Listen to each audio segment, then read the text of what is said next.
mga kilo, mayroon po rito taniman ng mais. Oh. Ayan, taniman ng corn. Ayan, oh.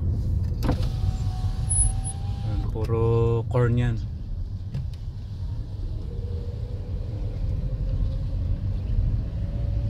Ayan, taniman ng mais dito sa Saudi. So ngayon galing ako dun sa resort ni Amo. Ito yung nadadaanan, itong taniman na ito, itong farm na to. Ayan, oh. Kahit disyerto, may tanim na mais. Ayan, oh. Okay din naman. Dito naman sa kabila ay taniman ng tamar o dates farm. Yung kabilang yan hanggang dun sa dulo. Mula dun, oh. May baba tayo mga kilo. Pakita ko sa inyo.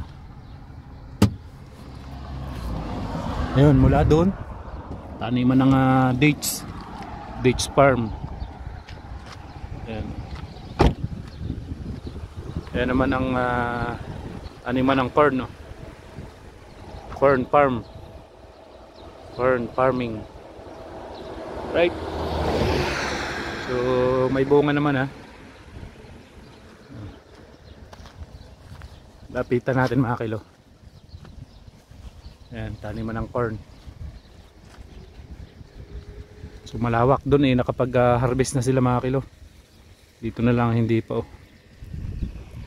Yan, so yun, share ko lang sa inyo mga kilo yung taniman din ng corn at ang dates farm. Lawak yan. Right, let's go na. At medyo malayo-layo pa po yung biyahe ko mga kilo. Halos 64 kilometers mula dun sa resort ni Amo hanggang dun sa Riyadh. Alright, so yun lang po, nishare ko lang sa inyo yung taniman na rin, taniman na rin na mais, tsaka yung date farm dito, dates or tamar. Hirap ako magsalita, gawa ng ito, mayroon akong singaw, masakit po. Alright, let's go, thank you for watching. Share lang mga kilo yung mga meron dito sa Saudi.